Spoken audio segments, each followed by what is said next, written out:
5, 4, 3, 2, I let one go. Wow, get the though. I only dialed for an hour and a half, made $300. Like a buffalo. What it looks like to be a six-figure closer. Bro, you're a tough guy. That's enough jokes. You as a client that there's value there, there's over the top with fancy. Okay. We're gonna have to go downstairs.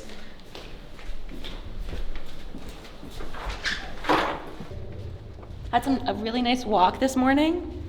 Probably walked like 2 miles down the track. Listened to some really great mindset podcasts, which I'm gonna drop some game in the coaching call about, which I'm excited about. And then got some good things happening for today.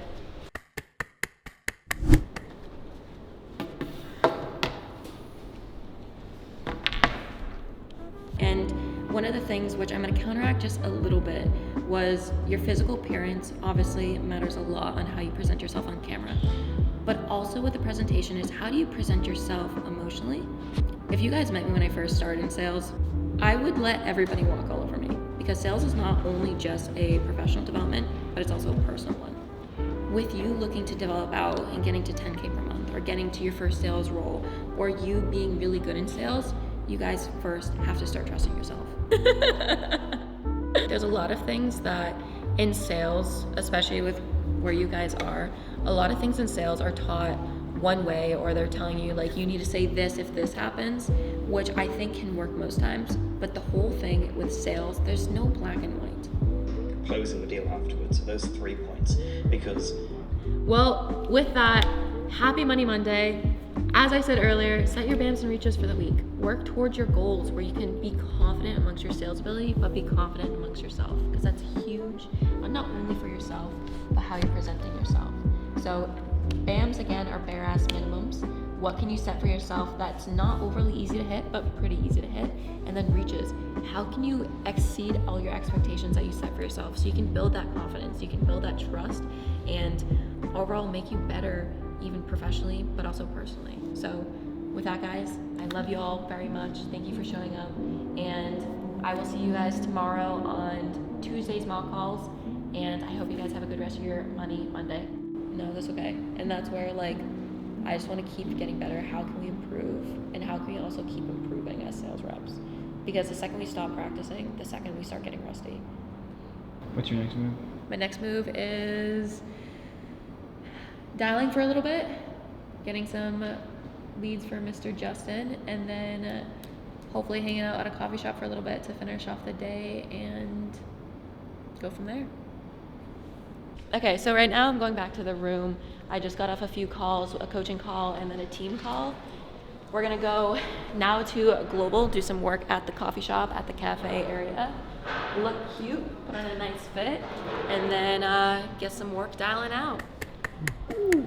One of the best things that I was taught was you are the same who you are inside your sales call as you are outside your sales call. If you don't have confidence in yourself in your day-to-day life, you won't have confidence on your sales call. Same thing, like if you tell yourself you're gonna go to the gym and you don't end up going to the gym, then the next time you have to call a lead out or kick them off the call or challenge a lead, you're probably not gonna do it because you also don't have that faith and trust within yourself. I think mindset is absolutely huge, but it's like how can you become a better version of yourself so you're able to hit the levels you want to, also while surrounding out the noise of people trying to push you down, saying you're not good enough, telling people like, oh, this is crazy that you're getting into it. Like all of our back contacts, like we all dropped out of college or dropped out of high school. I was told like, you're crazy for doing this, you can't do it. It's like so unconventional. I guess the unconditional confidence within yourself, where showing up for yourself, confident in your ability, even if your sales skills aren't there, but you're confident in that ability where you know how to handle a scenario regardless because you are the one who's leading yourself. And that's the most important when you're on your sales calls. You need to be leading yourself so you can lead the lead. And if you can't lead yourself in your day-to-day life, most likely you probably can't lead a lead on the call, especially if they're trying to take frame. And then like as far as sales are concerned, when you actually talk about sales or when someone thinks about sales, it's obviously the essence of selling an item or product or service. Mm-hmm. What does sales really look like? But even throughout this whole process, it's not that you're selling people. I love sales. I'll be honest though, I hate selling because it's not the fact that I'm trying to push or constantly shove products down people's throats that don't need it. What you're doing is you're understanding their problems and and this goes into everything, but you're just understanding their problems and you're asking questions where you're having the leads sell themselves the idea, whether that's the product that you're selling or not. What we're doing is we're having them hop on the call, we're talking them through their problems by asking open-ended questions, and with asking open-ended questions, we get little snippets of information that's like, oh, well, you said you don't have enough time to do that. Well, what do you mean by that? And so with going down the process of asking questions, not making statements, and genuinely trying to understand them, by the end of the call, you actually didn't do any selling. All you did was just ask questions. And they're the ones that ended up selling themselves, whether they should move into the product or service or not. The only time you're actually selling as a sales rep is after you drop price, because that's when the real selling starts, and that's when objections come out, that's when questions come out. And realistically, the last 15 minutes of the call, of the hour-long call, you're actually selling. You're positioning it in a way where it doesn't make any other sense to not move forward with the program. You want the lead to be like, you know what, you're right, I did say the X, Y, and Z. Let's move forward with it, because if not, nothing else will change.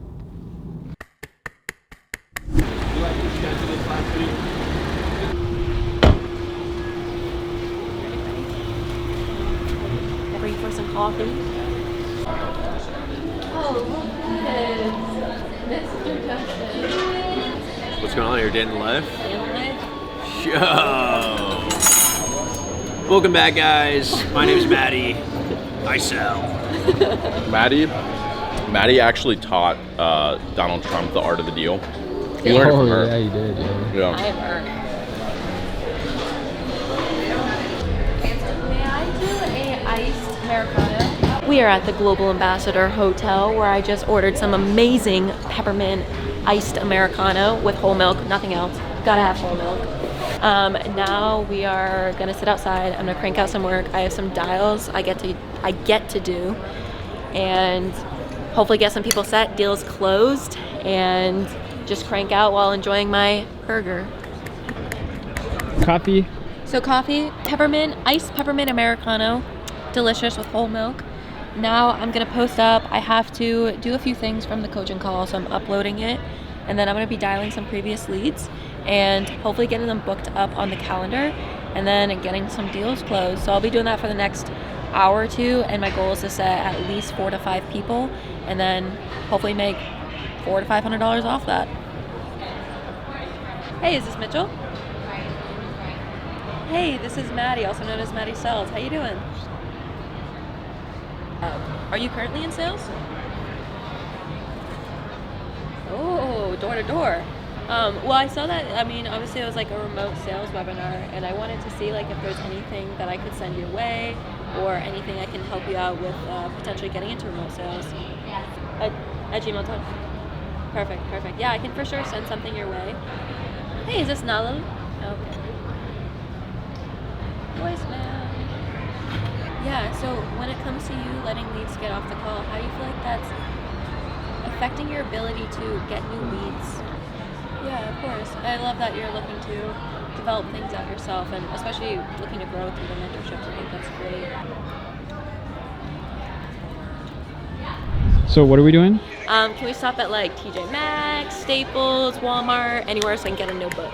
All right. How was cold calling? Cold calling went good. We dialed some leads from a webinar that we did a few weeks ago, which was good. Learned a few things alongside the process where I need to tweak my opener, but most importantly, like how I was pitching the leads. But while I was dialing, I had a lead close, made $300 off of that. So I only dialed for maybe hour and a half, made $300. So we're up, and now we're going to TJ Maxx to get a notebook so I could write down and like really start practicing my sales questions, get it like really dialed in, especially when it comes to a new offer and dialing process. So we're gonna do that, and then get a notebook so I can start developing out mindset and really start projecting of where I want to go and the goals I want to hit. So overall, pretty good day so far. Going to Target now. I need to get some notebooks so I can write down my mental mindset of how to develop out as a person, but also how can I be a better sales rep. And then 2, I also want to get a notebook so I can really start like really developing out my sales systems and thoughts and procedures a little bit more. Okay, so one thing about sales is you always have to fill up your sales cup. It's always evolving. and you have to keep your sales sword sharp, because the second you stop practicing, the more rusty that it gets. So as long as you keep like ever evolving and keep practicing, you'll always continuously be getting better and improving your sales skills. So that's what we're here to do. Oh!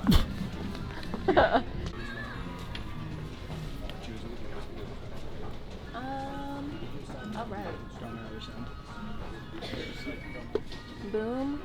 Alright, I got my notebooks. I think that's all we need here, and maybe some coffee, because I'm low-key kind of addicted.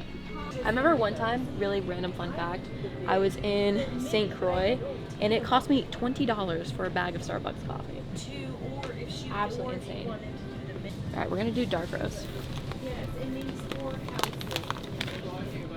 Okay, so we got Stumptown, Holler Mountain, organic coffee, espresso noir, organic coffee. Gotta make the best espresso, but low-key, I kind of want to pick a third one. Ooh. That looks like a good brand, actually. Yeah. Notes of dark chocolate, sugar, and marshmallow. Yeah, that sounds gas. All right, cool. Okay. 12:17. Gotta get the whole milk. It's the best milk. All right, got my day's worth of coffee. Day's worth is crazy. Day's worth of coffee. Gotta restock every single day. Genuinely, 1,000 cup of coffee a day. Real addict here.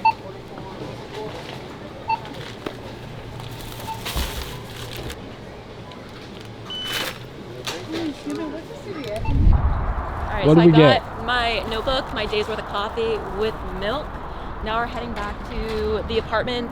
We're gonna relax for a little bit. I'm probably gonna do a little bit more work, catch up with some leads, and then go out to dinner later with some friends, which I'm really excited about. Probably going to either like a steak restaurant or going to a really nice sushi place. So that'll be exciting. And then after that, maybe before, might work out and do a nice little cold plunge and sauna sesh. So looking forward to that. Barista Maddie at work right here. Honey cinnamon shake and espresso. Woo, baby, look at that. So right now we're on our way to go visit Mr. Justin Warline, Mr. Day Trader, very wise guy.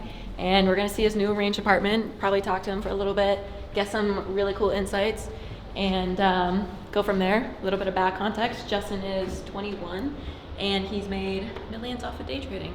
So when it comes to mindset and development, especially with day trading, he's gotta go to. Then after we have that fun little talking, then probably gonna go down to the gym for a little bit, do a cold plunge, and then get ready for dinner. And who knows what's gonna happen there. Hi! Right now, bad time. I heard you. Oh, Bro, my go goodness. pee. Justin. Dude, crazy. Great layout. Great layout. Put this one right here. Dude. We're now working out after a day's worth of work. Gotta finish it on a hard note. So I'm gonna do Stairmaster for 15 minutes. Then I will probably do a little bit of arms to help out my noodle arms. And then finish off with a cold plunge, get ready for dinner, and then hopefully end off the night on a good note, journal a little bit, and just listen to some mindset podcasts. So gotta crank out through the Stairmaster for 15 minutes now.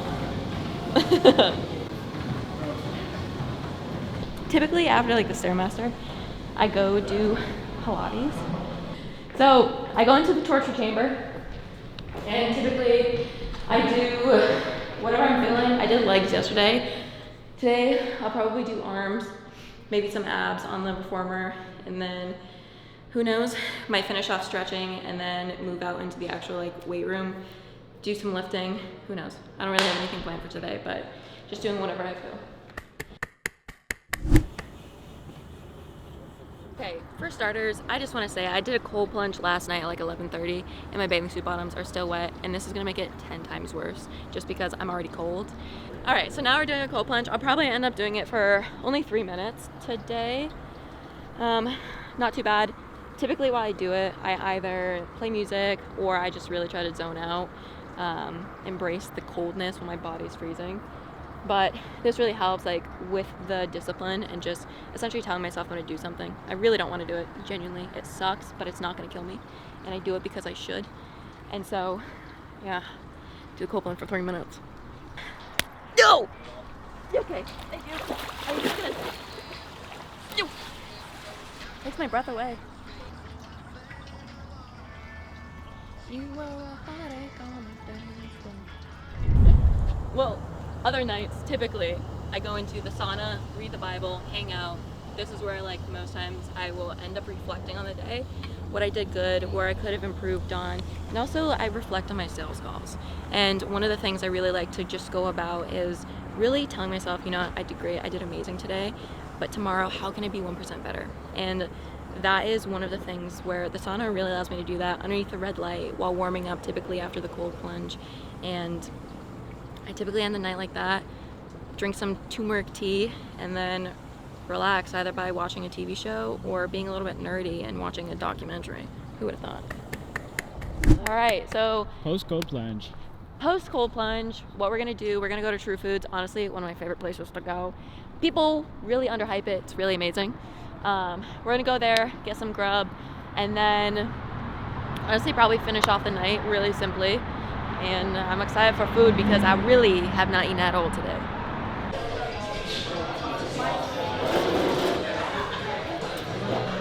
One go. True Foods is by far the best place that you could eat. If you haven't tried it, you have to try it. I absolutely love to get, it's seasonal, but I really like the chicken parmesan, and it's made with grilled chicken. I get extra mozzarella, and it's made with spaghetti squash. So it follows within my, I guess, animal-based diet, and it's so yummy. So I got chicken parmesan, grilled chicken with squash and extra cheese, and grilled chicken with some homemade ranch. Alright guys, thank you for spending the day with me as a six-figure closer.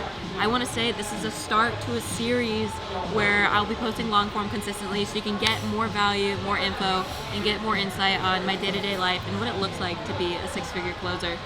If you guys have any thoughts, questions, comments, concerns, leave it down below, and I look forward to seeing you in the next video. I'm just kidding.